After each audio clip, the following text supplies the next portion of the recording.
समस्त नमस्कार। आज आपण समस्त ओडिशावासी एक भल दिन। गतकाली 2024 भोट गणतिर दिन थिला 4 जून। आज हूँ 5 जून 2024। आपण माने जानती ओडिशा रे गत 25-26 वर्ष धरी एक सरकार चली थिला। किछि भल काम करथला, किछि तार काम लोकंगर पसंद नथिला, किंतु सरकार चली थिला। किंतु आज सकाळू गोटे परिवर्तन लहर आपण माने देखिया को पाइचंती। अधिक सीट हासिल करी मेजोरिटी ठारू अधिका हमर बीजेपी सरकार गढ़िया पे जाउची। आगुर घोषणा करथिला बीजेपी जे जदि डबल इंजिन सरकार हबो ताले 10 तारिख दिन से माने बहुत ग्रहण करिवे एवं आज से दिन आसी जाइची। आमे 10 तारिख को अपेक्षा करूछु कि हमर बीजेपी सरकार रो मंगल हबो कि नुआ मुख्यमंत्री हबो ता तो 3-4 दिन भितर स्पष्ट होई जिवो। आगुर कहिसंती जे जणे ओडिया पुओ ओडिशार मुख्यमंत्री हबो, से ओडिशार भाषा संस्कृति एवं स्वाभिमान परिचय देव।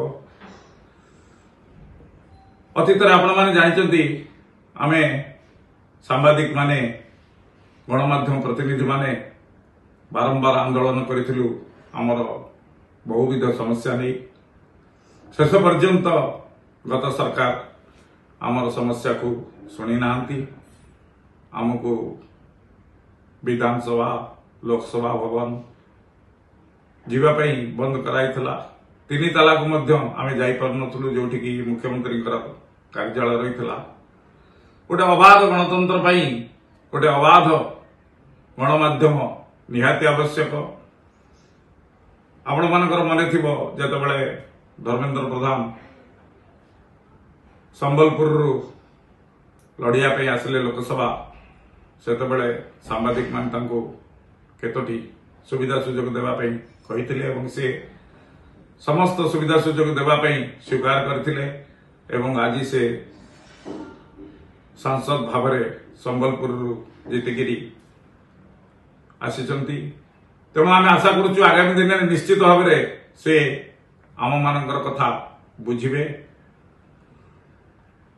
एटी गोटे कथा मु कहिया पई चाहूची, आमे समय को अपेक्षा करवा दरकार।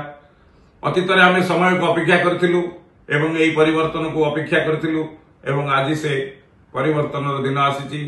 आम भितर एक खुशी रो माहौल खेली जाईची। काहे कि ना 25-26 वर्ष धरि जो शासन चलीथिला सेथिरे आमे बहुत बार निर्यातित होइथिले, बहुत बार हमकु निर्यातनार शिकार होबाक पडुथला। आज एक नूतन सूर्योदय हेची एवं खाली ओडिशा रे नुहे दिल्ली रे मध्य तृतीय थर पई हमर नरेंद्र मोदी प्रधानमंत्री भावरे आसीन होबाक जाउचंती एवं ओडिशा रे बीजेपी सरकार आसीन होबो एवं डबल इंजिन सरकार कथा जहा कुआ जाउथला, मोदी ग्यारंटी कथा जहा कुआ जाउथला, निश्चित भावरे ताहा पालन हेबो। सेगुडा को सब आज समाधान हेबाकू जाउची एवं समाधान हेबो। अतीत रे समाधान हेची। नरेंद्र मोदी जहाँ ग्यारंटी देइचंती ताहा से पालन करिचंती। 24 घंटा कार्य करंती, केतेबेले से चुपचाप बसिबा केही देखि नांती। जेतेबेले खाली दिन अछि से मंदिर मान को चली जाती, ध्यान रे बसी जाती। योग को आज सारा पृथ्वी रे परिचय देइचंती श्रीयुक्त मोदी। तेणु तांकर नेतृत्व रे ओडिशा रे निश्चित भाव में विकास धारा बोइबो। पूर्वांचल रे जो सूर्योदय कथा से बारंबार कहते वर्तमान पूर्वांचल रे सूर्योदय हेची एवं आमर छत्तीसगढ़ रे ओडिशा रे आमर बीजेपी सरकार कार्यकारी होबाक जाउची।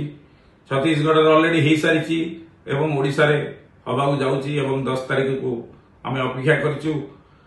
इतिमध्य आहुरी गोटे वीडियो आपको छाड़ी जहाँ जहाँ सब मोदी सरकार सफलता ता आपण माने अधिकरू अधिक जानिया दरकार। आपण माने गोटे परिवर्तनर सुजोग देइचंती। तेणु प्रथमे मु ओडिशावासी को सेमाने कहउचंती 4.5 कोटी, मु तो कहउची ताठो अधिका जो माने ओडिशा बाहर मध्य ओडिया लोक रहिचंती सेमाने मध्य एई पर्यवेसित भितरे आसीबा दरकार। सदाबळे खाली 4.5 कोटी कहा जाउची, एटा 4.5 कोटी नुहे, से प्राय 5 कोटी ओडिया सारा विश्व रे रहिचंती एवं समस्ती की नेइकिरी आमर अस्मिता आमर परिचय।